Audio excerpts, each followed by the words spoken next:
It's got me! Ah! Yeah! Help! March 15th, 2024, Glacier County, Montana. Dr. Robert Kellerman stepped out to grab his morning paper. The mountain lion hit him at 40 miles per hour. His doorbell camera recorded everything. The 180-pound predator launching from behind his truck.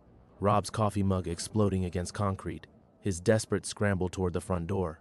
Blood on fresh snow. But it wasn't the attack that made federal agents drive 12 hours through a blizzard to his cabin. It was what the enhanced footage revealed when they slowed it down frame by frame. The mountain lion paused, sniffed the air, then moved in a pattern no wild animal should know, a hunting sequence that existed in only one place on Earth, a classified research facility that burned down 15 years ago. Someone had been watching Rob's driveway for weeks. Someone knew exactly when he'd step outside, and someone had trained that predator to recognize the scent of one specific man.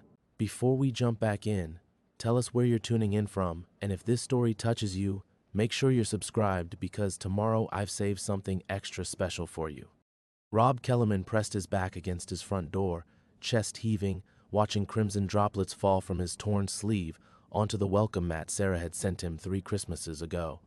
The mountain lion sat 30 feet away in his circular driveway, motionless as a statue, yellow eyes fixed on him with an intelligence that made his skin crawl. This wasn't how predators behaved. Wild cats struck fast and either succeeded or retreated.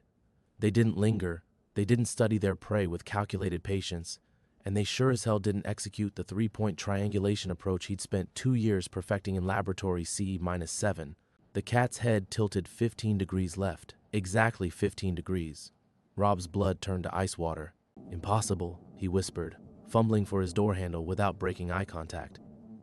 The brass knob clicked, but the door didn't budge. Locked. Of course it was locked. He developed paranoid habits after the first death threat arrived 8 months ago. The mountain lion rose to its feet with fluid precision, muscles rippling beneath tawny fur. It began to pace, not the random prowling of a confused animal, but a methodical pattern. Left flank, pause, assess. Right flank, pause, assess. Textbook containment behavior. The same sequence he drilled into Subject 47 during the final months before the facility burned. Rob's hands shook as he patted his pockets for keys. Empty. The keys were inside, hanging on the hook by his coffee maker, next to the morning routine he'd followed religiously for 15 years. 7 a.m., black coffee, grab the paper, check the weather, feed the birds. Predictable as clockwork. Someone had been counting on that predictability. The realization hit him like a physical blow. This wasn't a random encounter. The cat hadn't wandered down from the high country looking for an easy meal. It had been placed here, positioned here, programmed here. But the enhanced predator program died with the fire in 2009. He'd watched the facility burn from the back of a federal transport van, smoke billowing into the Montana sky, taking his career and his conscience with it. 43 enhanced specimens had perished in that blaze. The surviving research data had been classified beyond his security clearance and buried so deep that even congressional oversight committees pretended it didn't exist. The mountain lion stopped pacing and sat again, head cocked at that precise 15-degree angle, waiting, as if it understood that its target couldn't escape and time was irrelevant. Rob's phone, kitchen counter, plugged into the charger, might as well be on Mars. His truck keys were with his house keys. The nearest neighbor lived 4 miles away through dense timber, where a man with a wounded arm wouldn't last 10 minutes against a predator engineered for enhanced tracking. The cat's nostrils flared, testing the air. Rob watched its pupils dilate slightly, the micro-expression that preceded engagement in every trial run 15 years ago. It had his scent locked in. More than that, it had his genetic signature mapped to pheromone receptors that shouldn't exist in nature. Dr. Marcus Webb's voice echoed in his memory. Imagine a weapon that could track a single individual across continents, Rob. One target, one outcome, 0 collateral damage. Rob had imagined it. He'd built it. And then he'd falsified the research reports when the ethical implications became clear, hoping to bury the project before it reached operational status. The falsification had destroyed his career when it was discovered, but he told himself it was worth it. Some knowledge was too dangerous to unleash. Apparently, someone disagreed. The cat stood again, this time moving closer. 20 feet now, close enough for Rob to see the surgical scars hidden beneath its fur, tiny marks around the ears and neck where neural implants had been installed. His breath caught. Those weren't old scars. The tissue looked pink, recently healed.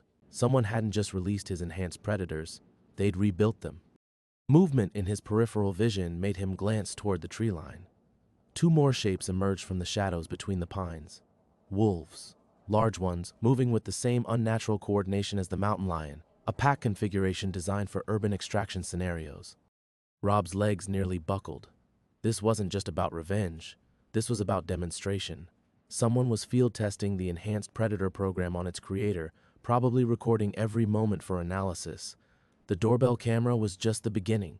There would be other surveillance equipment scattered throughout the property, capturing biometric data, behavioral responses, pursuit patterns. The mountain lion took another step forward, close enough now that Rob could smell its musk tinged with something artificial. Chemical enhancement pheromones designed to trigger maximum fear response in human targets. His phone buzzed inside the house. 3 short bursts, then silence. A text message. Sarah. She'd promised to call when she left Kalispell for the 2-hour drive to his cabin. Their first conversation in 5 years, scheduled for this afternoon. A reconciliation attempt that had taken months of careful negotiation through her mother. If she walked into this, carrying half his DNA in every cell of her body, the enhanced predators would mark her as a secondary target. The mountain lion's muscles tensed. Rob forced himself to breathe, counting heartbeats like he'd learned in those first terrifying weeks after the congressional hearings, when sleep came in fragments and every shadow held accusation. The mountain lion's gaze never wavered, but something in its posture shifted, a slight relaxation that suggested it was settling in to wait, not hunting anymore, guarding. The irony wasn't lost on him. For 15 years, he'd lived like a ghost in these mountains, convinced he'd successfully disappeared from the world that had destroyed him. Robert Kellerman, the disgraced scientist, the man whose name had been spoken with contempt in academic circles, who'd lost tenure, funding, reputation, and family in one catastrophic year. He'd told himself the isolation was penance, but really it had been sanctuary. This cabin had been his grandfather's hunting lodge, built in 1952 when the wilderness still felt infinite. 60 acres of pine and granite backing up against Glacier National Park, accessible only by a single winding dirt road that turned treacherous in winter. Rob had inherited it along with his grandfather's suspicious nature and his tendency to collect strays.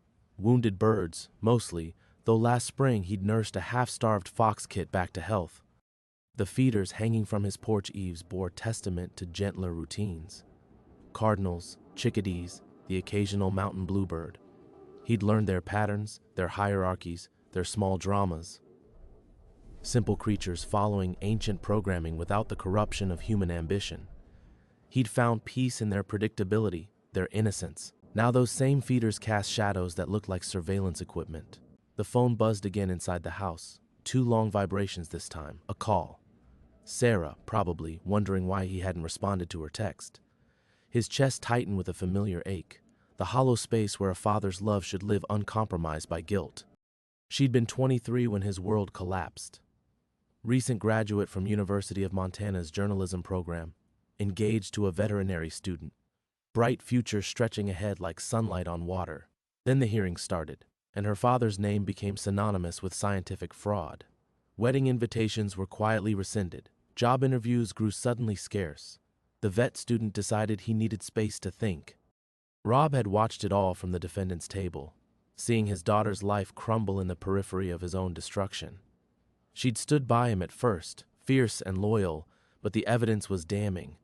Falsified research data, illegal animal experimentation, classified military contracts he couldn't discuss even with lawyers. The truth, that he'd falsified the data to prevent the enhanced predator program from advancing, had been buried under national security classifications. In the public record, Dr. Robert Kellerman was simply another scientist who'd chosen ambition over ethics. Sarah had moved to Portland after the trial, changed her last name back to her mother's maiden name, Chen, built a new life writing for environmental magazines, covering stories about wildlife conservation and habitat protection. The irony cut deep. His daughter had dedicated her career to everything he'd claimed to believe in but had ultimately betrayed. 5 years of silence. 5 years of birthday cards returned unopened, Christmas gifts shipped back with return to sender scrawled across the labels. Then, 3 months ago, a letter. Not the heated accusations he'd expected, but something worse. Measured, careful questions about his work, about the classified projects, about whether the conspiracy theories circulating in certain online communities had any basis in truth. Enhanced predators hunting specific genetic targets. The forums she'd been reading were surprisingly well informed. Someone had been feeding information to civilian researchers, breadcrumbs leading back to Laboratory C-7. Back to him. Her letter had been professional, almost clinical. I'm working on an investigative piece about government wildlife experimentation programs. I'd like to interview you about your involvement in Project Wilderness Guardian. Project Wilderness Guardian, the public face of the research, the benign environmental protection program that had been used to mask the enhanced predator development. Someone had given her the right keywords, the proper classification terms. This wasn't journalistic curiosity anymore. This was deliberate disclosure. Rob had called her immediately, breaking 5 years of silence with 3 words, "It's not safe." The conversation that followed had been tense, circuitous, full of the careful language of people who'd forgotten how to trust each other. But beneath Sarah's professional skepticism, he'd heard something else: fear. She'd been receiving anonymous packages, documents, photographs, research notes that looked disturbingly authentic.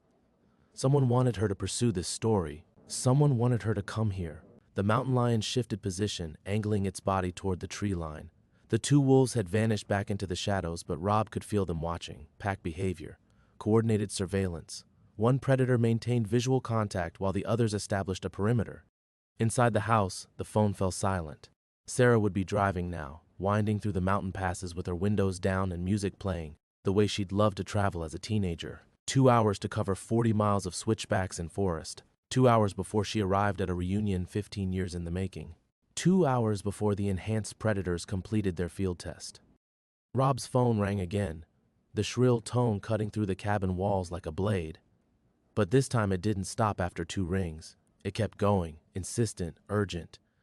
Not Sarah's call. She always let voicemail pick up after 4 rings, a habit from her journalism days. This was someone who needed him to answer. The mountain lion's ears twitched at the sound, but it didn't break its vigil.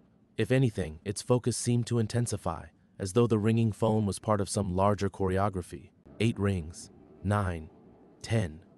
Rob pressed harder against the door, splinters from the rough wood catching on his torn sleeve.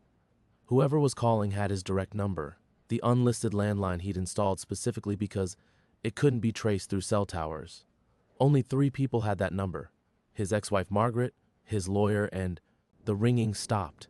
Then it started again immediately. Christ, Rob breathed. Emergency protocol. Call, hang up, call again.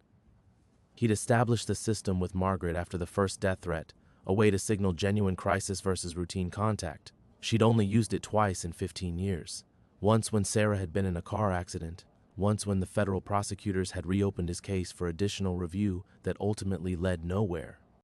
The mountain lion rose to its feet, head tilting at that precise 15-degree angle again. But now Rob noticed something else. The surgical scars weren't just around the ears and neck. There were more along the creature's spine, small puncture marks where data ports had been installed, neural monitoring systems. Someone wasn't just controlling these predators.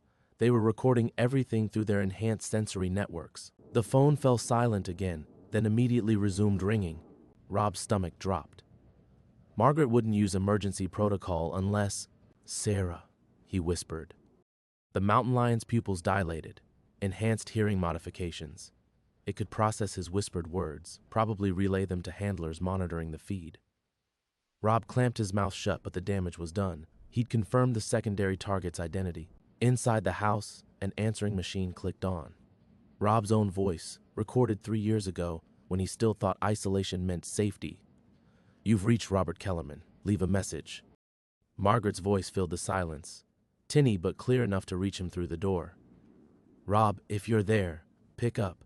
Something's wrong with the packages Sarah's been getting. I found her apartment." Static crackled across the line. "Blood on the walls. Police won't listen. They think she's just missing, but her car's still here, her purse, everything." "Rob, the last package came yesterday. Photos of your cabin. Satellite images with times and dates. Someone's been..." The line went dead. Rob's legs gave out. He slid down the door until he was sitting on the welcome mat, staring at the mountain lion through a haze of shock. The creature hadn't moved, but something in its posture had changed. Mission parameters updated. Primary target confirmed present. Secondary target status revised. They had Sarah. The realization hit him like ice water flooding his lungs. This wasn't about field testing enhanced predators on their creator. This was about leverage. Sarah hadn't been driving toward a reconciliation. She'd been taken before she could leave Kalispell. The phone call he'd been expecting, the text messages he'd been counting on, all of it had been theater. Someone wanted him isolated, cut off from outside contact, watching a doorbell camera feed that would never show his daughter's arrival. The anonymous packages, the research documents, the careful breadcrumbs leading back to Project Wilderness Guardian, all bait. Someone had orchestrated Sarah's investigation, fed her just enough classified information to justify a visit to her estranged father, then intercepted her before she could make the drive. Rob thought about the blood on her apartment walls and felt something break inside his chest. Not just fear now, but rage. Pure, clarifying fury at whoever had dragged his daughter into a revenge plot 15 years in the making. The mountain lion's head cocked, as if sensing the change in his emotional state. Enhanced pheromone detection. It would be transmitting his biochemical responses in real time, every spike of adrenaline and surge of protective instinct feeding into algorithms that measured his psychological breakdown with scientific precision. "You want a field test?" Rob spoke directly to the creature, knowing the words would reach whoever was monitoring the feed. "Let's give you a field test." He pushed himself upright, legs steadying as purpose replaced panic. The mountain lion's muscles tensed, recognizing the shift from prey to predator. But Rob wasn't thinking about escape anymore. He was thinking about the emergency protocols he'd installed in this cabin 15 years ago, when paranoia and preparation had felt like the same thing. Hidden weapons, secure communications, exit strategies designed by a man who'd known his past would eventually come hunting. The enhanced predator program had indeed returned from the grave, but so had the scientist who created it. Rob's hands moved toward the decorative wind chime hanging beside the door, a seemingly innocent collection of copper tubes his grandfather had crafted, but with one tube hollowed out to conceal a ceramic key. His fingers had barely brushed the metal when the mountain lion's growl stopped him cold. Not the wild snarl of a threatened animal. This was modulated, precise, a warning calibrated to freeze human motor functions at exactly the right frequency. The creature had read his micro-movements, predicted his intention, and intervened with surgical precision. "Behavioral modification protocols," Rob muttered, pulling his hand back. "Of course." The mountain lion settled into a sphinx-like position, never breaking eye contact, waiting, as if it understood that its target's survival instincts would eventually override rational thought, forcing him into predictable patterns that could be countered with algorithmic efficiency. Rob tried to think through the cabin's other defensive measures. The shortwave radio hidden in the basement workshop, emergency food supplies cached beneath the floorboards, the rifle secured in a biometric safe behind his bedroom closet. All of it might as well have been on Mars with this thing monitoring his every breath. His phone buzzed again, a single vibration. Text message. Rob's chest tightened. Margaret, probably following up on her truncated call. But something felt wrong about the timing. Too convenient. Too perfectly orchestrated to arrive just as his rage was crystallizing into action. The mountain lion's nostrils flared, sampling the air, reading the chemical signature of his emotional state like a biological barcode. Enhanced olfactory processing could detect cortisol spikes, adrenaline cascades, even the subtle pheromone shifts that preceded human decision-making. The creature wasn't just watching him, it was analyzing him at a molecular level. A memory surfaced unbidden. Dr. Marcus Webb bent over a computer terminal, his fingers dancing across the keyboard as lines of code scrolled past. "The beauty of biological targeting systems," Webb had said, "is that they adapt in real time. Your predator learns its prey better than the prey knows itself." Rob's former research partner, the military liaison, who'd pushed for operational deployment when Rob had wanted to slow down, gather more data, consider the ethical implications. They'd fought about it in those final weeks before the program collapsed, heated arguments that echoed through Laboratory C-7's sterile corridors. But Webb had died in the fire. Rob remembered seeing his name on the casualty list, right below the 43 enhanced specimens that had perished when the facility's containment systems failed. Dr. Marcus Webb, age 39, killed in the line of duty, while attempting to secure classified research materials. Unless he hadn't died. The thought hit Rob like a physical blow. Security footage from that night had been classified beyond his clearance level. He'd never seen Webb's body, never attended a funeral. The military had handled everything. Casualty notifications, memorial services, insurance claims, tidy paperwork that closed the books on an embarrassing chapter of government overreach. The mountain lion shifted position slightly, angling itself toward the tree line. Rob followed its gaze and spotted movement between the pines. The wolves were back, but not alone this time. A figure emerged from the shadows, tall, lean, wearing military-grade camouflage that seemed to bend light around its edges. Rob couldn't make out the face at this distance, but something about the posture, the way the figure moved through the forest without disturbing so much as a pine needle, triggered recognition circuits he'd thought long dormant. The figure raised one hand, and the wolves immediately flanked it in perfect formation. Not wild animals following pack instincts. These were weapon systems responding to command protocols. Rob's mouth went dry. Webb had always been obsessed with handler-predator interfaces, the idea that enhanced animals could function as extensions of human will. He'd written papers on it, theoretical frameworks for biological remote weapons that could operate independently while remaining under tactical control. The figure lowered its hand and the entire forest went silent. No bird calls, no insect buzz. Even the wind seemed to hold its breath. The only sound was Rob's own heartbeat, hammering against his ribs like something trying to escape. The mountain lion's muscles bunched, not preparing to attack, preparing to move aside, making room for its handler to approach. Rob pressed harder against the door, splinters digging into his shoulders through the torn fabric of his shirt. The emergency protocols he'd installed 15 years ago suddenly felt inadequate, designed to counter federal investigators and congressional oversight committees, not a dead man with a small army of weaponized predators. His phone buzzed again, insistent in the growing silence. This time Rob could hear it clearly through the cabin's thin walls, not his usual ringtone, but something else. Something that sounded almost like a digital recreation of wolf howls. The message was clear. Playtime was over. In the distance, the camouflaged figure began walking toward the cabin with measured, unhurried steps. The mountain lion rose to meet it, and Rob caught a glimpse of the neural interface ports glowing softly beneath its fur. Active connections streaming data to whoever was orchestrating this 15-year delayed revenge. The figure stopped 20 yards from the cabin porch, just close enough for Rob to confirm what his mind had been refusing to accept. Even with 15 years of aging and surgical scars running down the left side of his face, Dr. Marcus Webb was unmistakable. "Hello," Rob Webb's voice carried easily across the distance, unchanged except for a slight mechanical rasp. "You look older." Rob's throat constricted. "You're supposed to be dead." "I was, for about 4 minutes. Fascinating experience, really. Gave me perspective on what we were actually creating in C7. Webb gestured to the mountain lion, which had positioned itself between them like a living barrier. "Do you remember what you said the night before the congressional hearing, when you told me you'd falsified the behavioral modification data?" The memory came flooding back. Rob standing in the empty laboratory, staring at specimen containers that would be incinerated within hours, trying to explain to his partner why he'd sabotaged 2 years of research. "I said the predators were too dangerous, that we'd created something we couldn't control. You said, and I quote, 'Some knowledge should die with the people who discover it.'" Webb's smile was wrong somehow, asymmetrical, but you were only half right. Knowledge doesn't die, it just waits. The mountain lion's interface ports pulsed brighter, data flowing between predator and handler in streams of bioluminescent code. Rob realized he was looking at 15 years of refinement.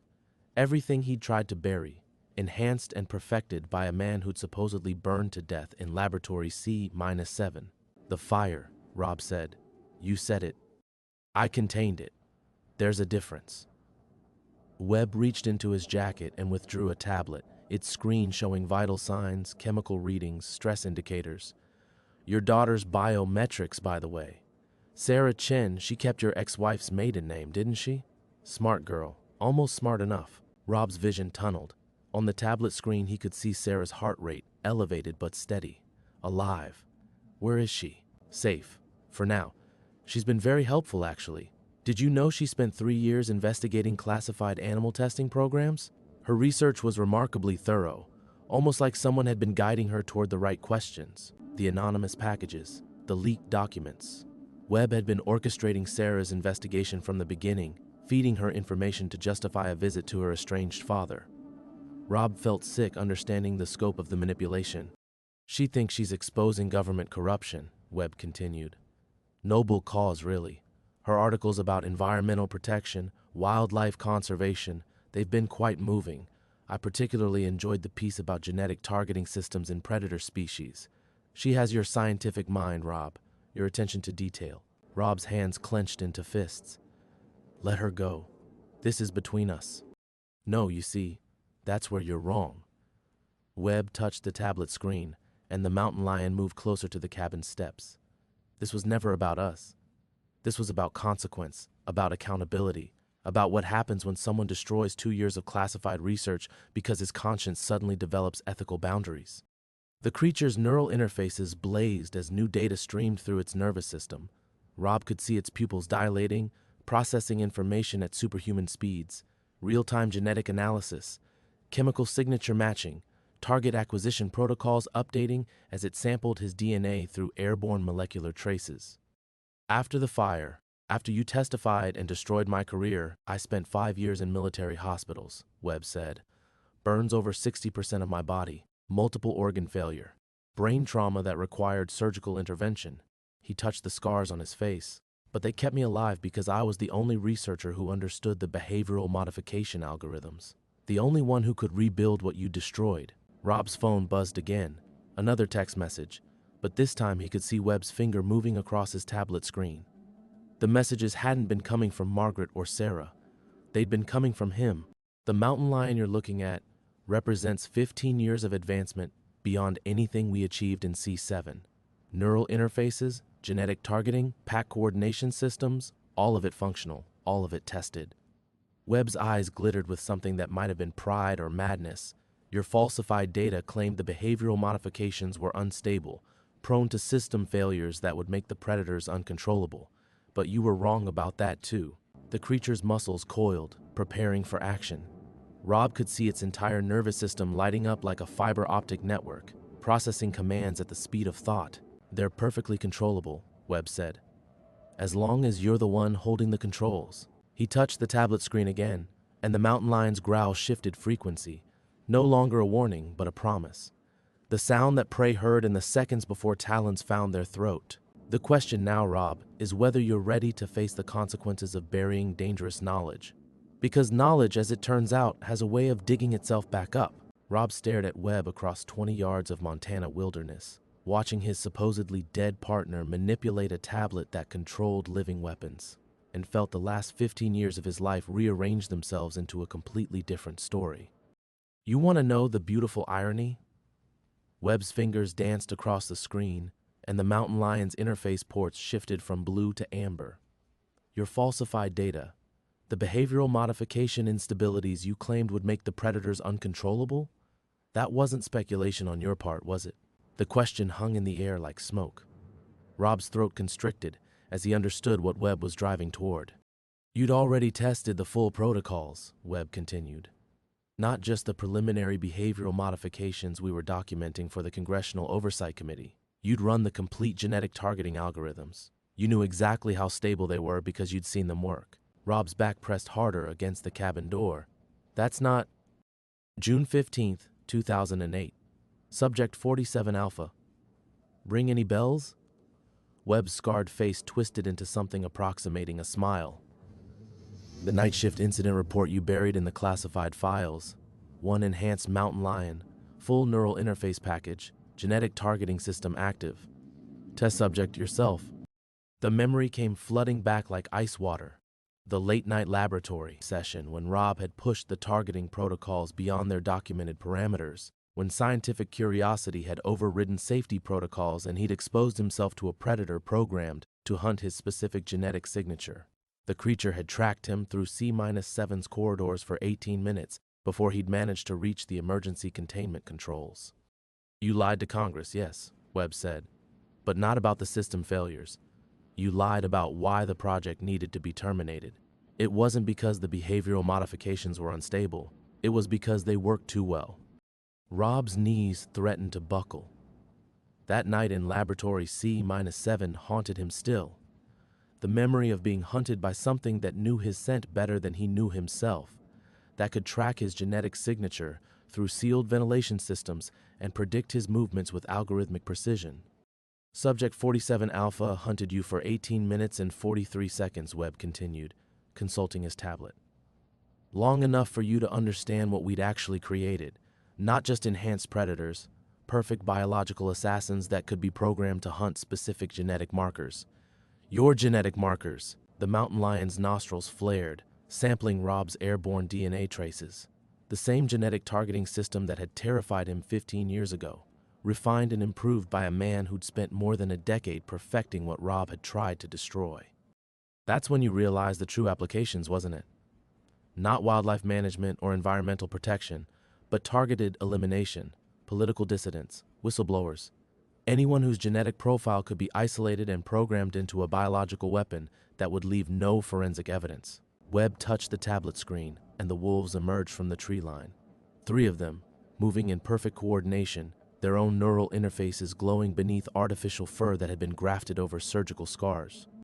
You falsified the data, Webb said, claimed the behavioral modifications caused system failures that made the predators uncontrollable, buried the successful targeting protocols, testified before Congress that the program was too dangerous to continue because the enhanced specimens were unpredictable. Rob felt the weight of his own deception crushing down on him. He told himself for 15 years that he'd acted to protect the world from weapons too terrible to exist. But the truth was simpler and more selfish. He'd acted to protect himself from predators that could hunt him anywhere, anytime, for the rest of his life. The fire wasn't an accident, Rob whispered. No. It was a cleanup operation. Destroy the evidence, eliminate the specimens, close the program before anyone else figured out what we'd actually achieved. Webb's mechanical rasp carried clearly across the distance. But you made one critical error in your ethical calculations. The mountain lion moved closer to the cabin's steps, its genetic targeting system locking onto Rob's position with predatory certainty. You assumed I'd die with the knowledge you were trying to bury. You assumed the classified research would stay buried. You assumed that 15 years of guilt and isolation had paid your debt to the universe. Webb's finger hovered over the tablet screen. But some betrayals are too profound for simple consequence. Rob understood now why Webb had orchestrated Sarah's investigation, why he'd manipulated her into driving toward a reconciliation that would never come. This wasn't about revenge, it was about demonstration, about proving that enhanced predators could function as perfect biological weapons by using them to eliminate the scientists who'd tried to suppress their development. Your ethical awakening cost me my career, my health, and 15 years of my life, Webb said. But it gave me something more valuable, motivation. The mountain lion's growl shifted frequency again, and Rob realized that his moment of horrified understanding had triggered the final phase of whatever Webb had planned. The creature's neural interfaces blazed as targeting protocols finalized. The question isn't whether you're ready to face consequences, Webb continued, his finger moving toward the screen. The question is whether dying for your principles feels different than living with your guilt.